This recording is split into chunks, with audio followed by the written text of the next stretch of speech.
Hello everybody, welcome back to my channel Learn with Virali. I'm Virali, your guide on this PMP adventure. If you are new to my channel, I'm Virali, a certified PMP professional helping people to pass their PMP exam on the very first try.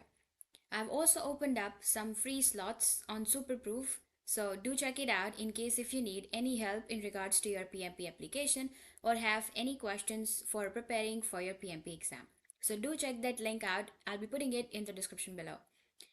In regards to today's video, I have 50 set of drag and drop questions along with the scenario based questions for you to prepare for your PMP actual exam and get ready to smash it at the very first try. So without further ado, if you haven't subscribed to my channel yet, please subscribe to my channel and hit that notification bell as it keeps me motivated to come up with these kind of videos. So let's get started. So just an FYI, before you start solving these 50 questions, looking at the video, make sure you try to solve it on your own. I'll be including the PDF of these 50 questions in the description below. So do check them out and try to solve it on your own, and then you come back to this video later on to check for the correct answers. Also make sure that you use a timer right beside you so that you don't spend more time solving a particular question in respect to the others. All the very best. Then question number 1, we are supposed to answer this following question selecting one single correct answer. A project manager is preparing two documents for risk management. One contains the source of overall project risk and also summary information on individual risks. The second one describes individual risks which are identified. So what is the name that the project manager should give to the first document? Now, while answering these kind of questions, you have to observe certain keywords in regards to what the first document talks about. One is the overall project risk, and also it contains the summary information of the individual risks. So according to the PMBOK terms, out of the given option choices, risk report is going to be identified as our correct answer, as risk report is the document which contains the high level overview of the project risks, which is including the summary of individual risks, making it more kind of suitable based on the given option choices over here. If we talk about the other option choices, risk register does not deal with the summary information, so risk register definitely won't be identified as the right answer. Talking about the risk management plan, as risk management plan gives you the overall strategy for managing different kinds of risks, so definitely it is not the summary of specific risks, so that's not the correct choice. And the last one, which is requirement traceability matrix, is also not the right choice because it is the relationship between project requirements and other project artifacts, so definitely nothing to do with the risk management or the high level overview of the risks that this particular first document is talking about. So the correct answer over here is going to be the risk report. So in question number 2, we are given this particular scenario, as in a project manager in an agile software development project finds it hard to leave decision processes to the team. So as the project is under time pressure, the person makes decision for and then tries to sell them to the team. So while this approach indeed accelerates the project, there is growing dissatisfaction amongst the team members. So which behavior by the project manager would have been more appropriate?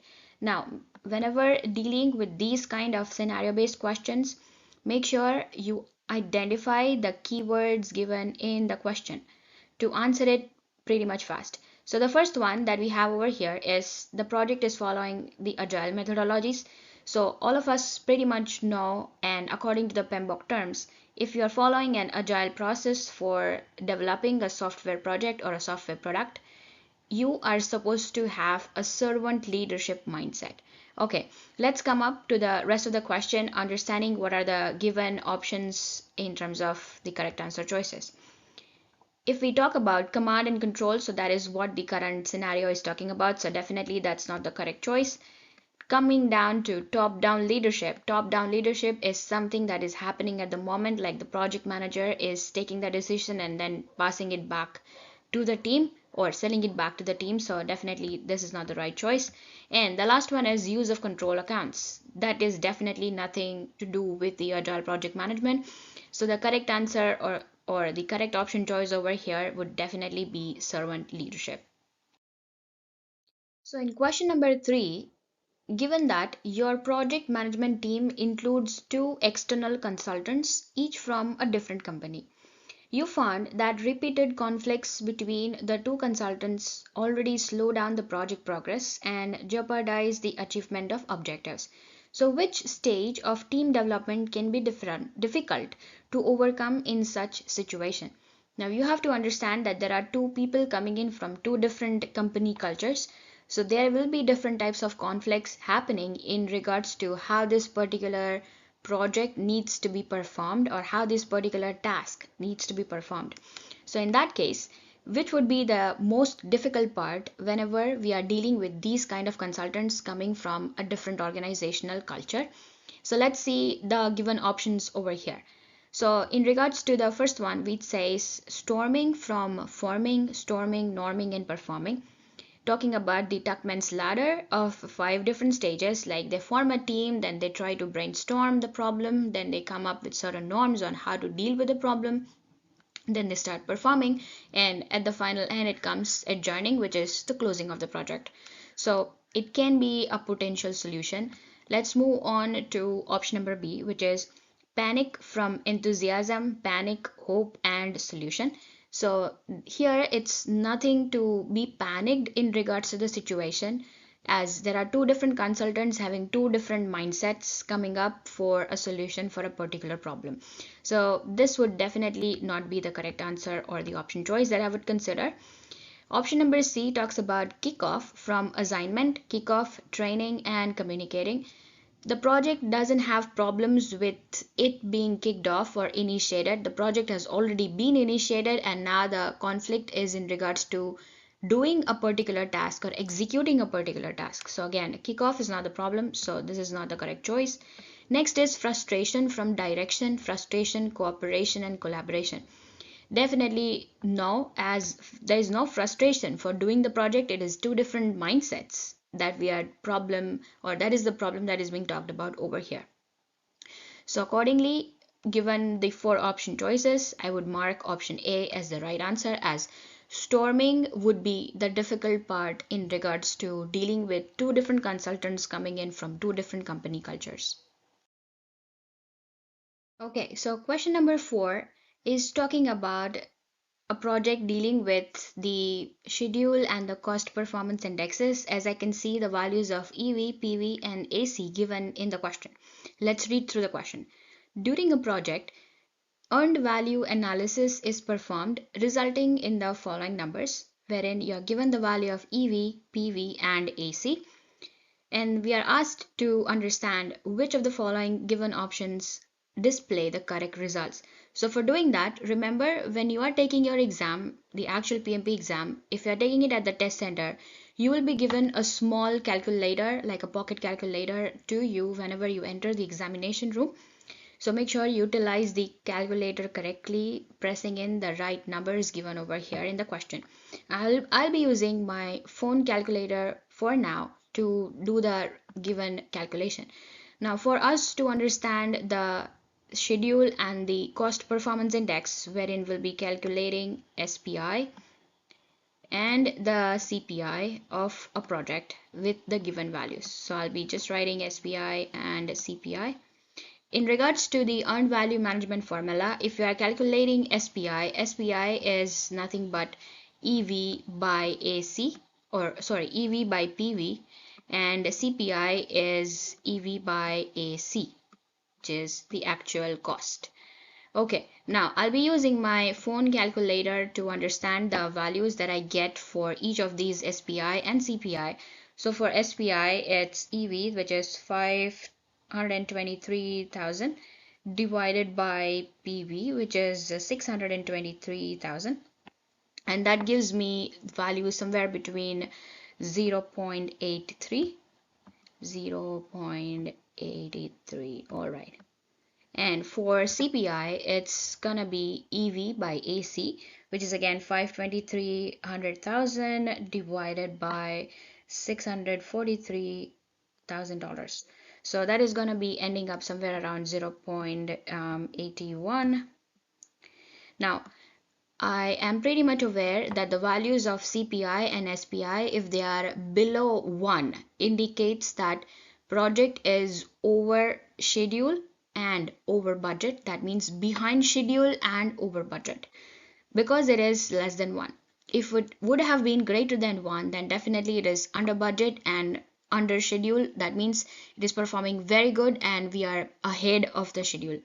But for now, given the scenario with 0.83 and 0.81, the option that we are supposed to select over here is going to be the project is ahead of the baseline, no, ahead of the baseline, no, behind the schedule and over budget. So option D would be the right option choice. Also, if you can notice, like if you are dividing EV by PV and eventually AC, this value is smaller than the other two values. So if you want to do it faster, you can just look at the numbers and then go with your values. If they are less than 1, definitely. If it is 0 point something, definitely it's going to be behind the schedule and over budget. So this is how you can solve these kind of questions in a faster manner. In question number 5, we are asked like, which document is created by decomposing the project scope into smaller, more manageable elements?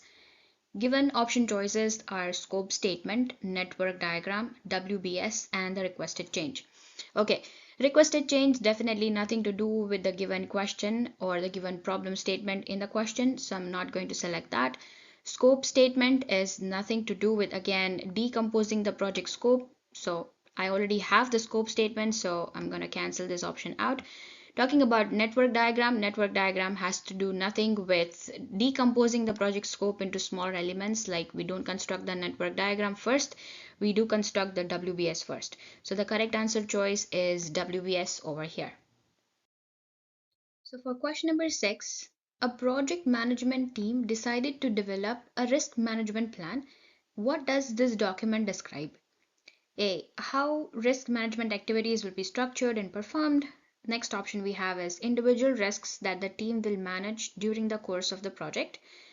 The third option is high level and summary risks that will be escalated to the upper management. And the fourth option is elatoric uncertainty that cannot be managed using quantitative risk management methods. Now here we are given something which talks about the risk management plan. So let's note the keywords first. So we are supposed to develop a risk management plan. Now, a risk management plan helps us understand that these are the risks that are identified and these are the methods, or this is the structure in which these particular mitigations will be performed by the team. So that's where I can say that in order for me to understand what this particular document is describing, I can say option A would be the most appropriate choice out of the given 4 options, as it describes how the risk management activities will be structured and will be performed by the team. So that's where I'll be marking option A as the right choice over here. In question number 7, the question is, you are managing a software development project for a financial institution. During the execution phase, a team member discovers a critical security vulnerability in a third-party component that your application depends on. The vulnerability could potentially expose customers' data. The fix will require additional testing and code changes that weren't in the original project scope. The project is currently on schedule and within the budget. So what should be your first course of action? So whenever you are solving these kind of scenario based questions, understand what have you been asked from the question. So you have been asked that what you will do as the first step being a project manager. Since this is everything that depends on the third party plugin that you are integrating for the project, let us read through the options that we have over here. First one is immediately implement the security fix and adjust the project timeline accordingly. This can be one of the options to adjust the timeline, since one of the line mentions that the project is within the budget and on time or on schedule. Okay, let's look at option B. Document the issue in the risk register and continue with the planned schedule. Now, The problem here is with just documenting this issue isn't going to help us solve the problem. So this option choice definitely won't align with the problem scenario given over here. Initiate the change control process and assess the impact on project constraints. Wonderful. This can be one of the correct option choices, so I'm just selecting it for now. Moving on to option D, escalate the issue directly to the project sponsor for immediate decision. Now, escalating the issue is simply taking the action immediately, so that is definitely not the correct option choice for us.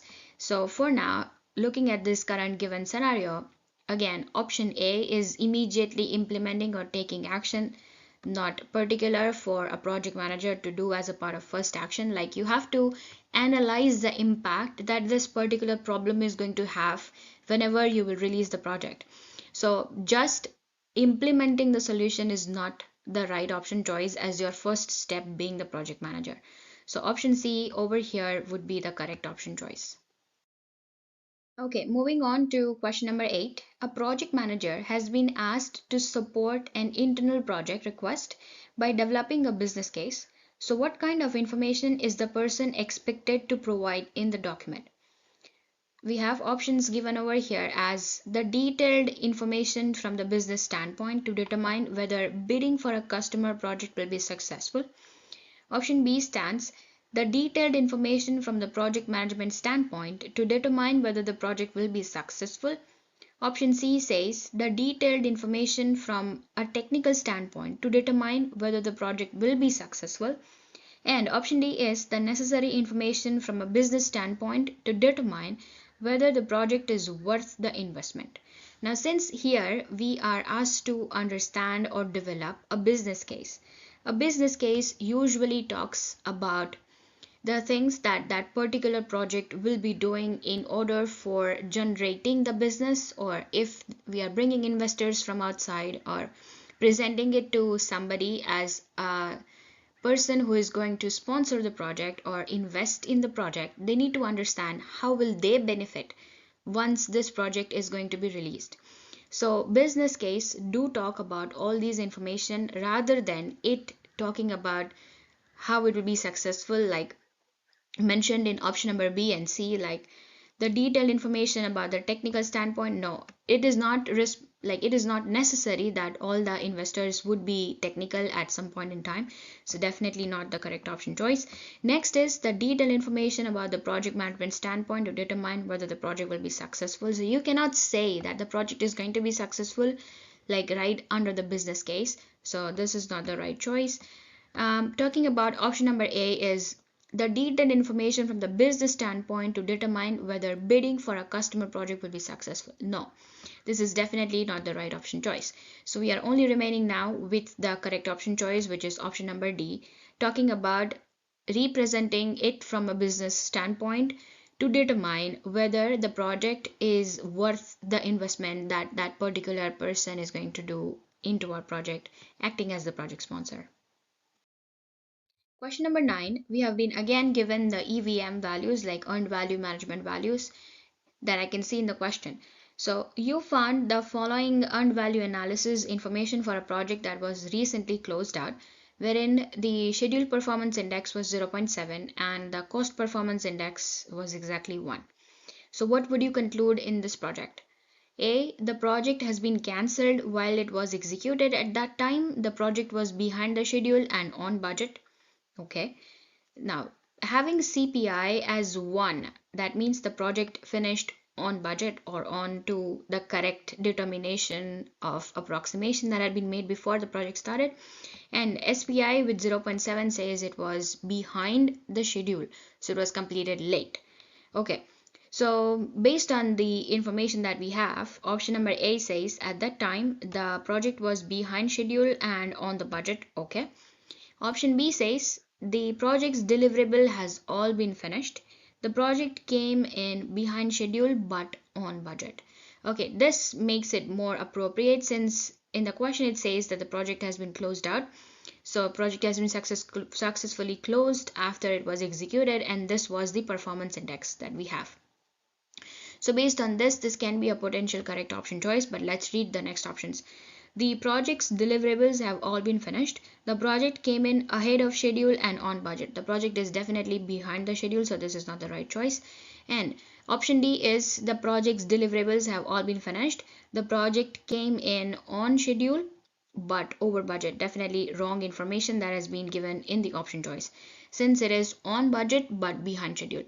So now talking about the first option, which is the project has been cancelled while it was executed. This can never be possible, like it is being executed but it's cancelled. So this is not the right option choice for us. So we'll be going with option number B as the correct answer for this particular question. So in question number 10, an organization decided to perform its project with distributed teams using electronic means such as video conferencing and chat systems. Which of the following becomes particularly important in such a virtual team environment? Please note the keyword here that they are having a virtual team environment and not in-person project execution that is being made. So now you have to see the options. What are the options that is going to be helping these particular project teams to be successful? First one is requirements engineering. So that means understanding the requirements properly, breaking it down into smaller chunks. Establishing relationships, okay, can be the potential answer choice for helping the teams to have good relationships with each other so they can communicate the things in a better way if they understand the things properly. Next, formal procurements closure. No, nothing to do with the procurements over here, so not an option choice that we'll select. And network diagramming, definitely not, since this is a virtual team that is being working to get together or develop a software product. So I'll go here with establishing relationships as the right option choice. Option number B will be the right option choice for executing projects in a virtual team environment. Okay, so in question number 11, we are supposed to do match the following or drag and drop. So here I have four option choices like agile, hybrid, traditional, and including all, which is agile, hybrid, and traditional. So now I know that on the right hand side I have lessons learned, registered, EVM, blended reporting, and user stories. Now everything or any kind of software project management methodology or any kind of project management methodology will have lessons learned at the end while the project is being closed out. So I'll just select all to lessons learned. That is always going to be there. Now for traditional project management, we know things in advance, so we'll be doing the earned value management or earned value analysis. Hybrid is going to be a mixture of traditional and agile, so that is going to consist of blended reporting, and agile is going to have user stories in it, helping us to develop that minimum viable product or MVP for any software project that you've been working on. Again, in question number 12, we'll be doing match the following. Let's start with again the same thing, which is like agile, hybrid, traditional, and all. And on the right hand side, we have daily stand-ups, rolling wave planning, WPS, and risk planning and identification. Now, agile is going to perform daily stand-ups. Traditional will be having WBS associated with it. All is going to be dealing with risk planning and identification, and hybrid is going to consist of rolling wave planning. Question number 13, again match the following, having agile, hybrid, and traditional. And on the right hand side we have follows a sequential phase approach from initiation to closure, delivers work in the iterative cycles, uses a project management plan and a backlog.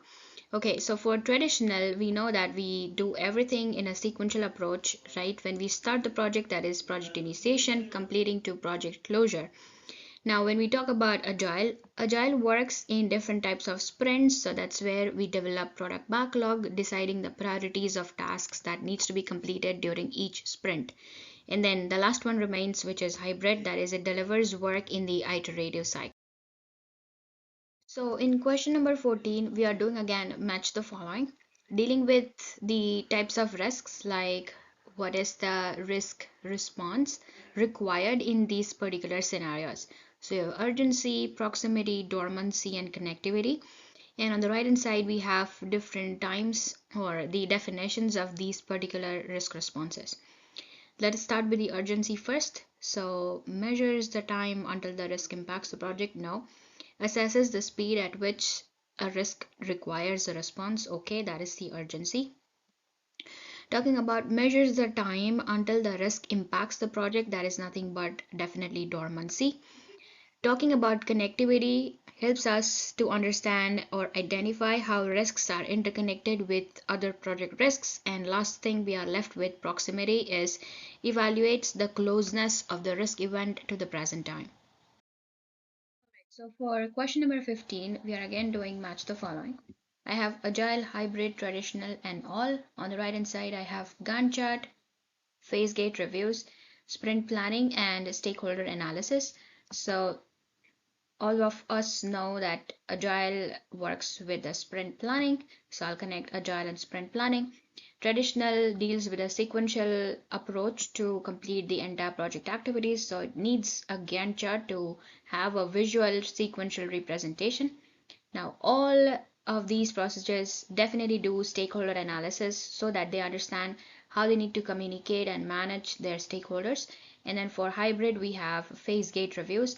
If it is a combination of traditional and agile, it needs certain phase gate reviews. Like once a particular stage is completed, let's say it's an agile stage, it needs certain reviews in it. So that's where I'll be connecting hybrid with the phase gate reviews.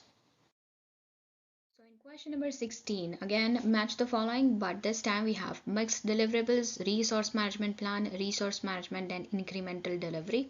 So I'll be mapping agile, let's say with the incremental delivery, we deliver it in certain increments.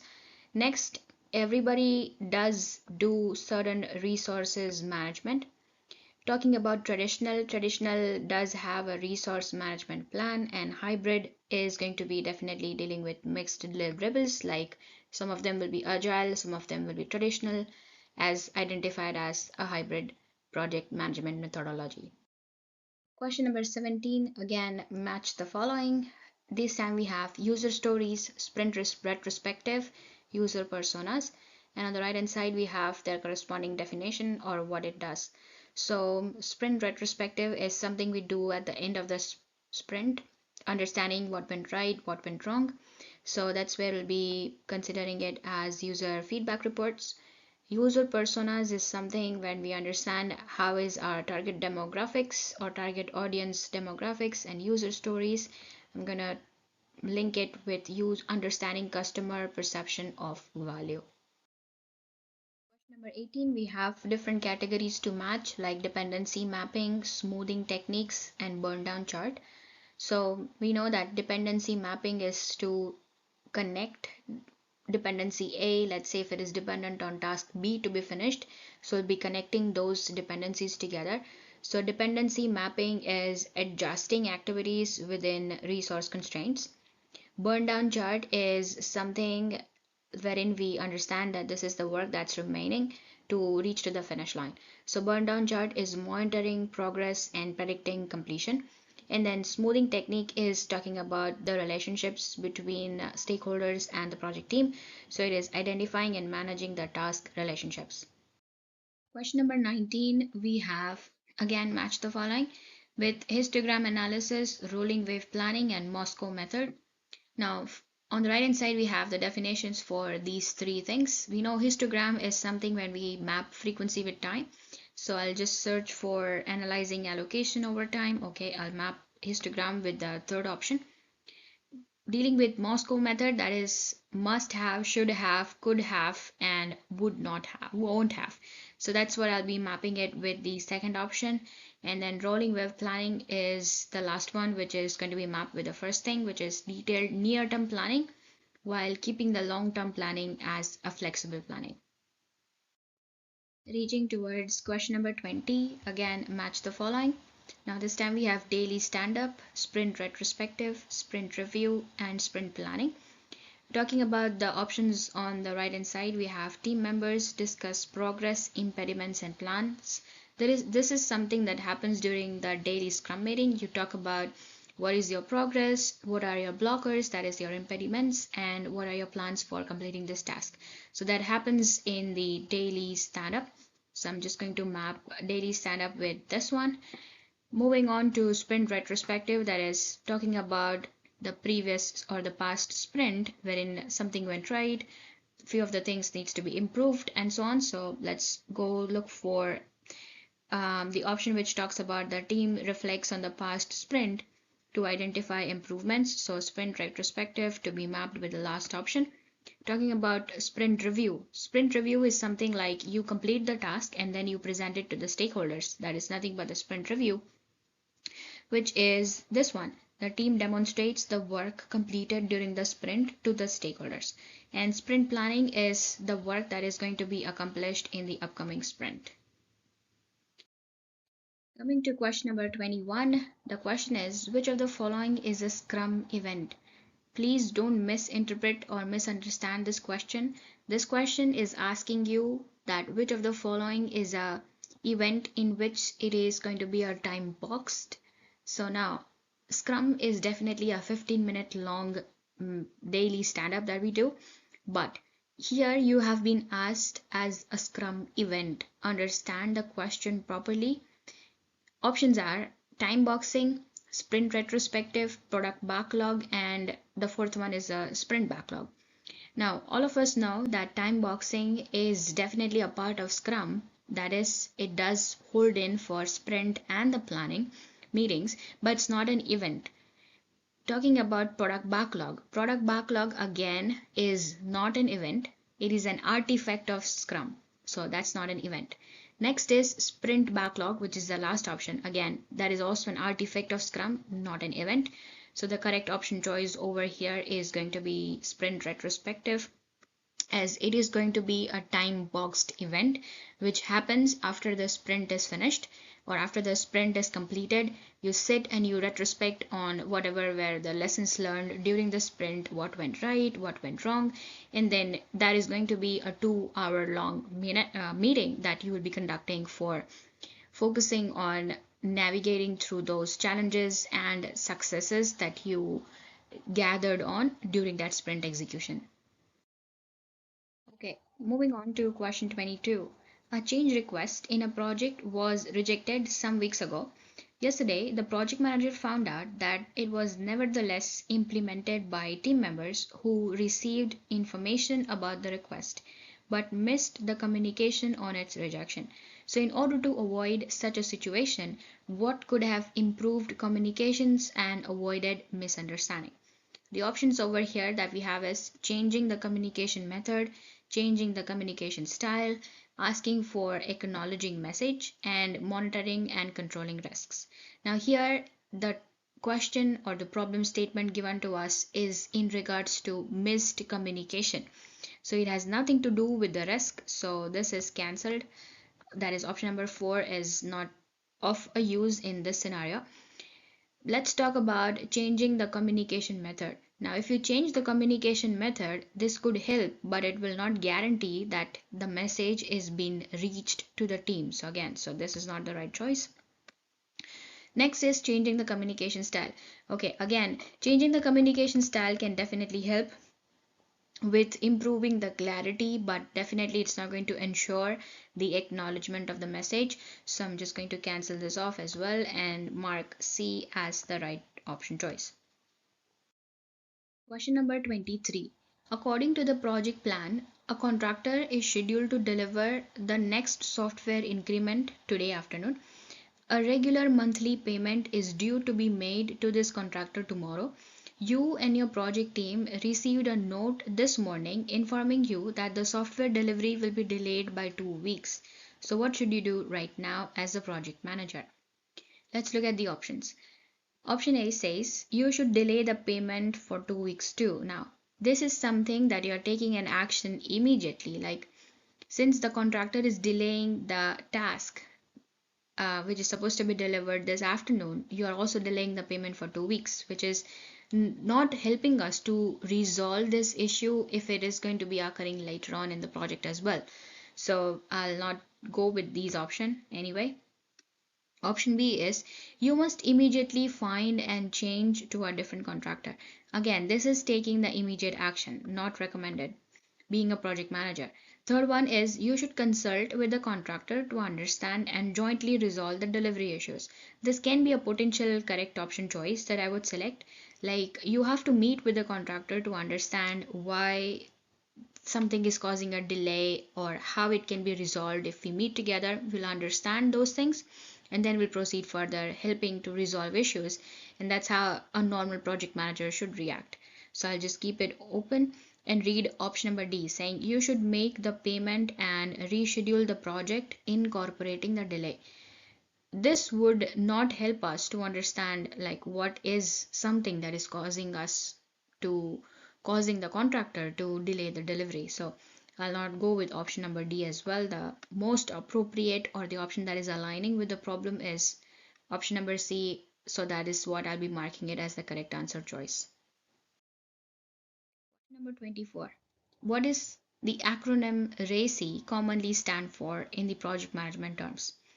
We have responsible, accountable, to be consulted, and to be informed, remote, attached, connected, or integrated, risk analysis and caution initiative, randomly accessible cash flow information. Definitely, I'll go with the first option choice without any doubt.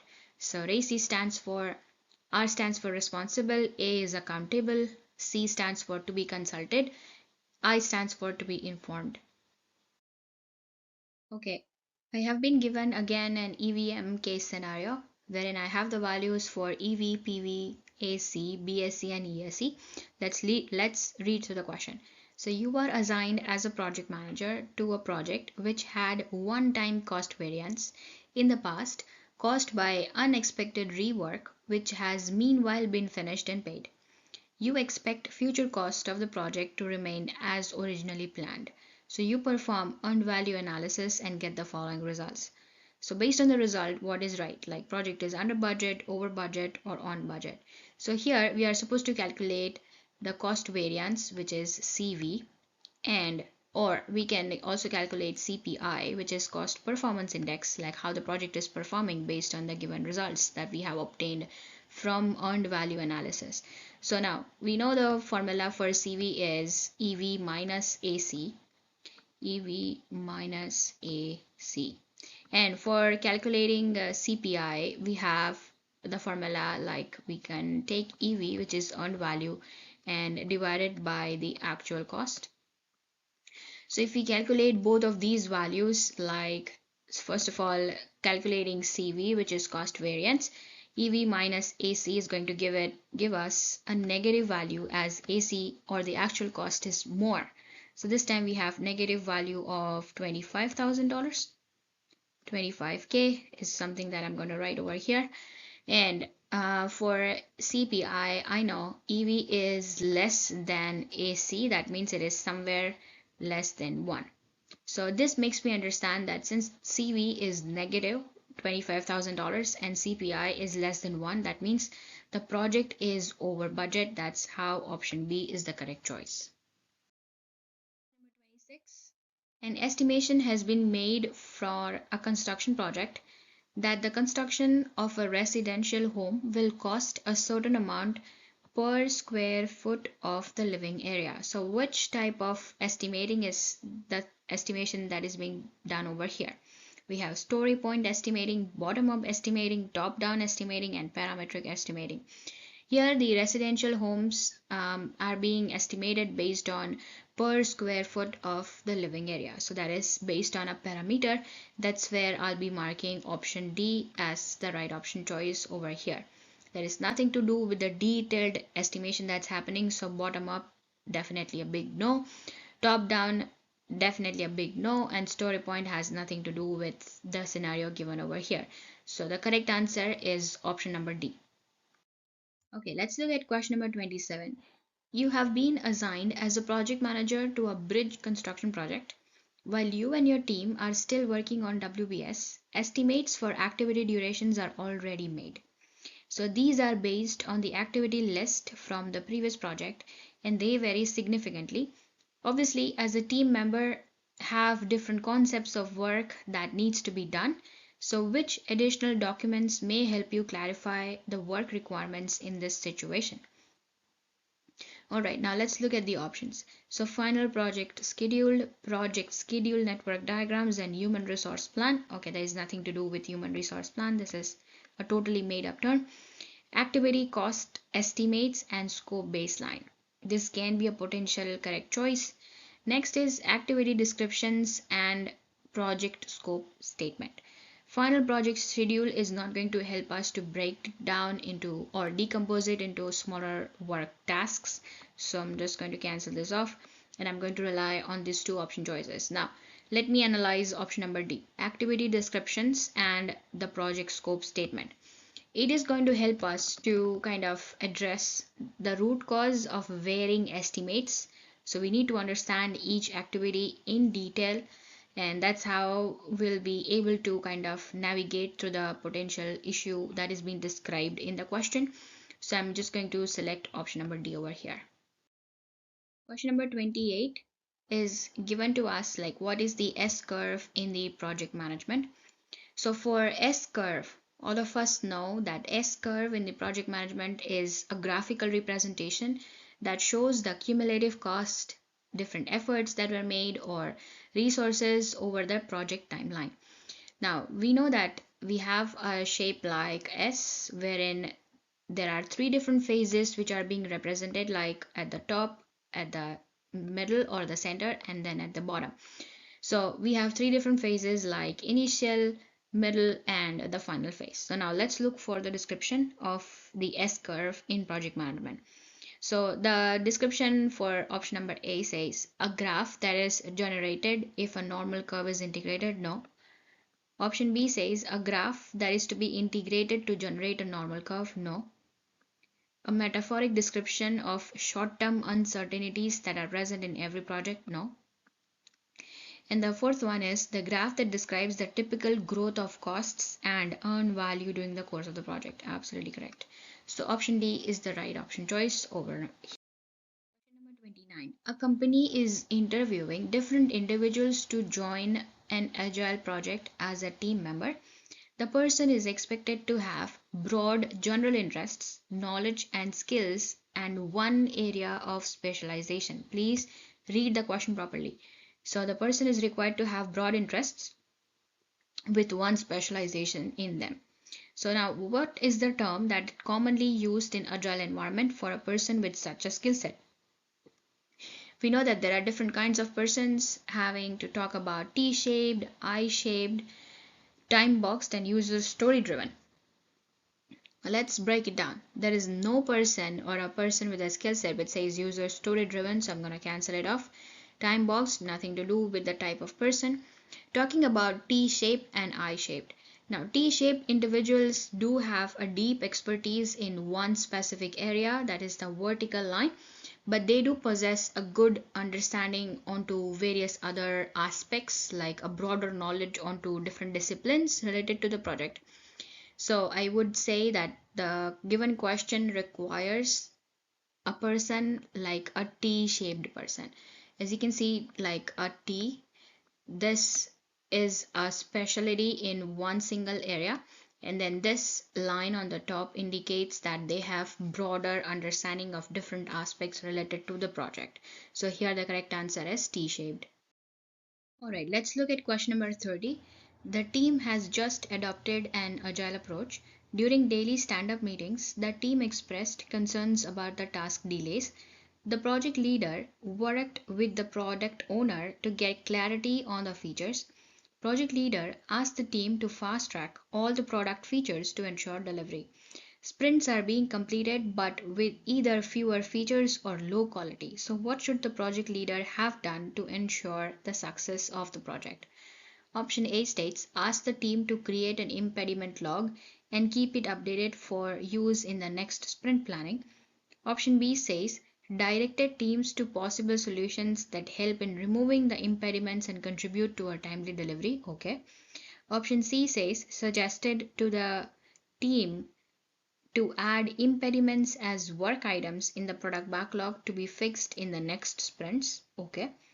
And option D is empowered the team to improve their process, tools, and interactions to be more effective in the delivery and removing the impediments. I think option D would rightly align with the scenario that is given to us.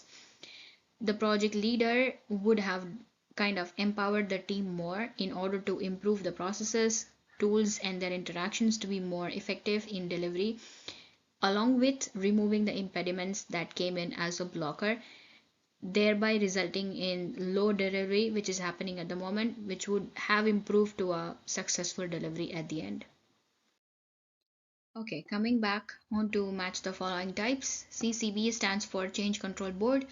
So let's see, Change Control Board is the board that approves or rejects a change request. So reviewing and approving changes to the project scope, schedule, or the budget. Okay, that is going to be mapped with CCB. Lessons learned is like kind of documenting what went well, what went wrong, what needs to be improved. So documenting what went well and what didn't at the end of the project phase. Okay. RACI is to understand who is going to be responsible for completing or being accountable for different tasks.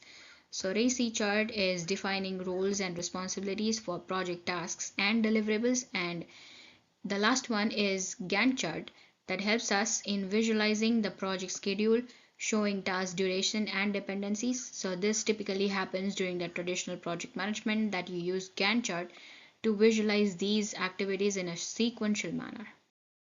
Let's move on to question number 32, and we'll be matching self-protection, student syndrome, dropped baton, and Parkinson's law. So now let's say student syndrome is pretty much common when people just procrastinate at the start and only do the activities when we have to like kind of deliver the project or the deadline is approaching. So I'll say people start to fully apply themselves to a task just before the deadline. Self protection is protecting yourself from kind of potential delays that might have happened because of your work. So I'll just say team members paired their estimates to protect themselves from potential delays. Dropped baton is a delay that happens when you transfer the work from one team to another. So a delay or the failure that occurs when the responsibility is transferred between the team members. And then last one is the Parkinson's law. Parkinson's law is going to be mapped with work expands to fill the time available for its completion. Question number 33, again match the following. So sprint planning is the planning that we do for the tasks that will be performed during the upcoming sprint. So let's look for the task for the upcoming sprints. So that's going to be outline and agree on the task for the next sprint. Perfect. Okay. Sprint retrospective is the lessons learned from the past or the previous sprints. So share the updates and identify obstacles, reflect on the team's processes and the outcomes, present a completed work. Okay, so sprint retrospective is going to be reflecting back on the team's processes and their outcomes. Sprint review is completing a work or a task and then presenting it back to the stakeholders. So that's where present of completed work to the stakeholders for feedback. And then daily stand up is sharing updates in regards to what are you doing today. That means what are your plans for today, if you have any obstacles or impediments, and then what did you do yesterday. So that is what happens during the daily stand up. So in question number 34, we have been given the tasks that a product owner does, a project sponsor does, and a functional manager does. So let us find those tasks out.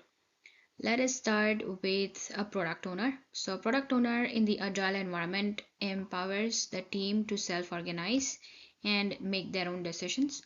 Project sponsor is a person who provides the necessary funding and the resources for the project. And the last one is functional manager, who evaluates the performance of the team within their departments.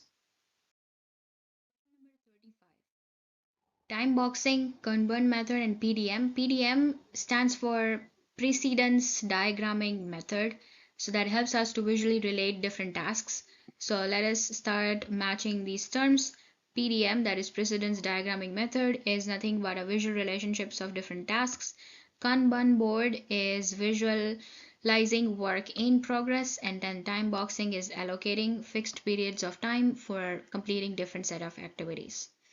So this is how we'll be matching these three terms. Okay, so question number 36, wherein we are going to match these particular tasks like knowledge management, organizational structure, governance framework, and PMO, that is project management office. Now, knowledge management has to do something with the lessons learned and how you share it with different teams. So let's look for systems in place for sharing lessons learned. Organization culture is like you define different norms and the behaviors that a particular team must adhere to based on the organization's culture. So, team norms and behaviors guide in respect to the project works.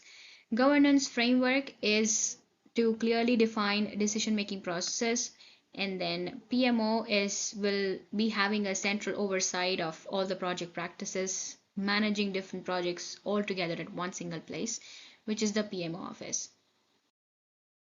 Okay, match the following for question number 37, which is PV, CV, SV, SPI, and CPI. CV stands for cost variance, SV stands for schedule variance, SPI stands for schedule performance index, CPI is cost performance index. Now remember, CV and SV should not be negative. So CV is positive value is good for the budget. SV's negative value is bad for the schedule.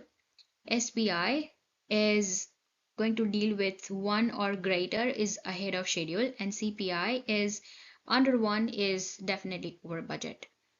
Please remember to jot down the mistakes that you make in these questions on a separate Excel file or a Word document or maybe a notebook that you are using for referring to different mistakes, making sure that you don't make the same mistake again. So please remember these things if you are trying to pass your exam at the very first try. Let's talk about question number 38. Again, match the following. So, under budget. Under budget is definitely to deal with more CPI that is greater than 1. So, under budget is CPI is 1.5. Over schedule, that means SPI is less than 1. So, over schedule, or I can say SV is negative or schedule variance is negative. Over budget, CV is negative, and then ahead of schedule, that is SPI, is 1.4. Okay, question number 39. Let us try to match the MBTI personality traits. We have feeling, perceiving, intuition, and introversion. Now, introversion is something to deal with people being introvert, don't like to talk to other people. Let's try to find out which one corresponds to being introvert. So, okay, Alex is adaptable. Michael prefers to work independently and often needs a quiet time. Okay, this is going to be matched with introversion as Michael doesn't like to collaborate with others and try to work independently, often needs a quiet time to reflect before contributing to discussions. So he's more comfortable with one-on-one communication. So that's where we'll be grouping this back to introversion. Now, coming back to intuition. John enjoys thinking about the big picture and future possibilities. He is innovative and often comes up with abstract ideas that push the project forward. Emily is empathetic and considers how decisions will affect her colleagues. She values harmony within the team and strives to create a supportive environment. Alex is adaptable. Okay, so I'll just match intuition with John. Perceiving is something to do with being flexible, like being adaptable to different changes. So that's where we'll be like matching that with the situation of Alex. Like he keeps his options open. So that's where it's to do with being flexible. And then feeling is being empathetic to consider others' emotions or how they'll be affected by different actions. So that's where I'll be matching feeling with being empathetic. Please review these MBTI traits. They are usually asked in the exam, so make sure you review them properly. Question number 40, again, match the following. Now we have the Tuckman's ladder, 5 different stages: forming, storming, norming, performing, and adjourning, and then the corresponding things that we do during those stages. So let us start with adjourning. Adjourning is to just close the project or the last phase. So team members celebrate accomplishments and prepare for future endeavors. The team builds trust. Frustration and disagreements are common. Team members are learning about the project. Okay, so that is where adjourning is team members celebrate the accomplishments and prepare for future endeavors. Coming to performing. Performing is where the actual task is being executed.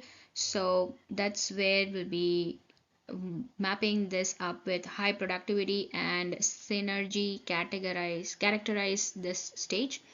Norming is to decide by building trusts and how we will be navigating the challenges. So that's where norming will be mapped with team members are learning about the project and their roles. Frustrations and disagreements are common as the team is navigating challenges. The team builds trusts and establishes working agreements. Okay, that is going to be the norms, or that are going to be the rules for finishing up with the project. Storming comes up when you are brainstorming different things, so that's where different difference in opinions or frustrations would show up between the team members as they are navigating through the challenges. And then forming is when you start meeting the team members, they start to learn about each other and then how they will be contributing to the project. So that's where team members are learning about the project and their roles. Let us start with the 41st question, which is a scenario based question. So, you are managing a project to build 5 bridges. The project consists of 5 sequential phases, with each phase delivering 1 bridge. After the first phase of the project is complete, which process group of the second phase should follow? Please do not get confused in the question that is given over here. Since you have 5 different phases, like if one phase is complete, that means one bridge is constructed, and then you start the second phase, that means you start constructing the second bridge. So that's where you will be initiating the construction of the second bridge. So initiating would be identified as the right option choice over here. Let's go on to question number 42. We have the project aims to investigate the feasibility of constructing a hydroelectric dam from a technical, economic, and a social point of view. The project charter created by the project manager on behalf of the project sponsor is now approved. So, which of the following processes should be performed next? The process that will be performed next would definitely be to identify the stakeholders. Like once you identify the stakeholders, then you can develop the effective engagement plan, communication plan, and then sum everything up into a project management plan. So that's where we'll be identifying the stakeholders next once the project charter is approved. Okay, now let's jump to question number 43. While reviewing your project's performance, you discover a significant variance. So, if the issue is not fixed before the next customer inspection, your project might be cancelled. However, after a further review conducted by the project team, you are glad to hear that bringing the project back on track requires only a minor correction to configuration element. What should you do first? Now, this is something that will always show up in the question. You can also refer to another question type that I'll be linking in the video over here.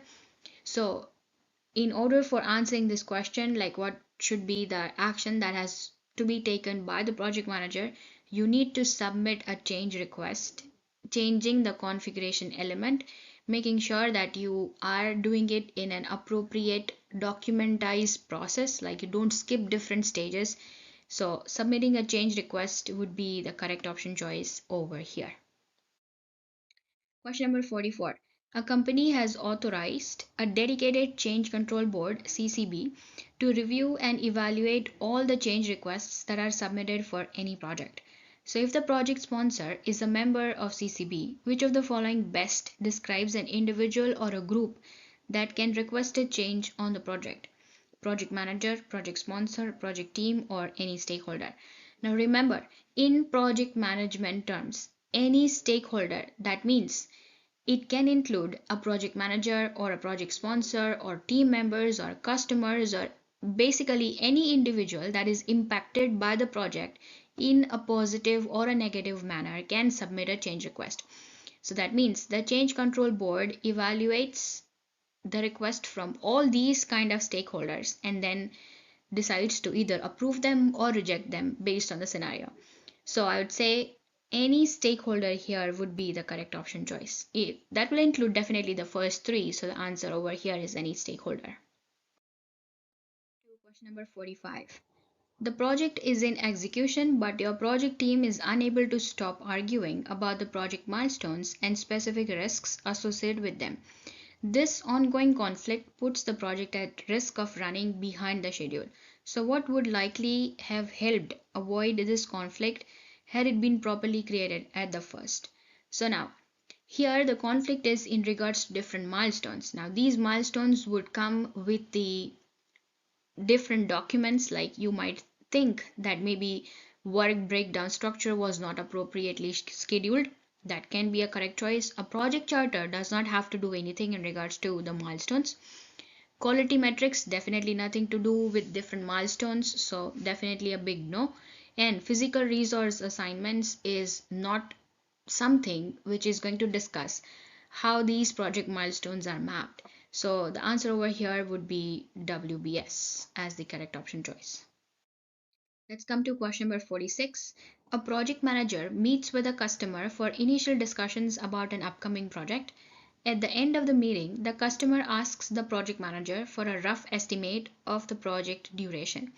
Based on her experience with three similar projects, the project manager provides an estimate of 8 to 10 months. So, what estimation technique did the project manager use? Let us look at the options. We have bottom up estimating. No, the project manager did not give a detailed estimation, so this is a big no. Analogous estimating can be. 3 point estimating, no. There were no 3 points being considered for estimating this. Expert judgment, yes, can be one of the option choices over here. So now, expert judgment is coming up based on your experience and your education, based on you working with similar projects before. So here I'd be choosing up with the expert judgment as the correct option choice. Let's look at question number 47. You are working with a team to estimate how much time is required for each activity. You are using a document that contains information on the categories of labor, material, and equipment required to complete the project. You are also interested in the skill levels, required certifications, and the grade levels for the supplies. So, which of the following documents would you primarily refer to for this particular purpose? Would you be referring to the resource breakdown structure, organization breakdown structure, WBS, or risk breakdown structure? Now, if you don't understand the question, make sure you read it once again before you try to come up to the final option choice. Now, here we are talking about the resources which are going to be mapped for different types of labor, different types of materials that will be required for the project. So that is nothing but we are talking about resources and their breakdowns. So here we'll be selecting resource breakdown structure. Please refer or read these proper choices. This is risk breakdown structure and this is resource breakdown structure. So whenever you mark it, make sure you mark the correct option choice. So option A is the right answer. Reaching towards the end, coming on to question number 48, the quality management plan specifies the use of data representation technique to show the strength of relationships between four factors. Which of the following tools or techniques should be used to comply with the plan? So, can it be affinity diagram, matrix diagram, scatter diagram, or quality diagram? Now, based on the strength of relationships between four different factors, we could say it would be easier to construct a matrix diagram because it is nothing but a data representation technique that is going to display the strength of relationships between two or more set of factors. So since we are talking about four factors over here, matrix diagram would be the right option choice as far as the given other options are concerned.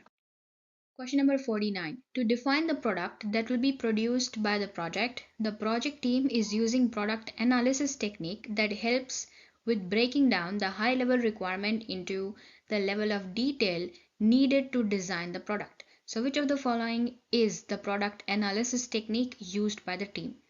Is it WBS? Many of us at the very first way of thinking we come up to a WBS since we are breaking down the high level requirements into the level of detail which is needed to design the product. But WBS is not going to be the right option choice. Like, definitely it involves decomposition, but it focuses on breaking down the work required to deliver the entire project, not the product itself. So WBS is not the right option choice. Coming to progressive collaboration, so this is going to be a broader concept where details of the projects are developed gradually as more information becomes available. So this is not something specific in relation to the product analysis technique that the team is using over here. Coming to product planning is again an important process, but it definitely is not specific to the analysis technique that the team is using over here for breaking down the requirements. So definitely product breakdown would be the right option choice over here. Okay, now let's look at the last question, question number 50. You are developing the communications management plan for a construction project. You want to determine the information needs of project stakeholders, specifically focusing on the type and the format of the information that will be required to communicate with the stakeholders. So, what is your best course of action? Please try to read the last line, which is saying that what is the best course of the action over the given scenario. Let's see the options. Develop stakeholder register, review the requirement documentation, conduct communication requirement analysis, and then consult stakeholder engagement plan. Now, first, you are just identifying the information that is needed to communicate with different stakeholders. So, in that case, if you consult the stakeholder engagement plan, what would happen? Consulting the stakeholder engagement plan is not going to help you to kind of map the right information communication that needs to be required, as consulting stakeholder engagement plan would definitely outline the strategies for engaging the stakeholders but does not specifically analyze the communication requirement. So this is a big no. Coming to review the requirement documentation, if you review the requirement documentation, what information can you gather from the requirement documentation? You can gather the requirement documentation's information like project deliverables, their constraints, but definitely not the communication needs of the stakeholders. So this is a big no. Coming to option number A, which is develop the stakeholder register. If you develop stakeholder register, what do? You identify the stakeholders first, and then you provide the details about their roles or how engaged they are in terms of like what is the influence of them onto the project. So nothing to do with the communication requirements. So this is a big no. We are only remaining with option number C as the correct answer choice over here. So option C is the right answer for us based on the given scenario.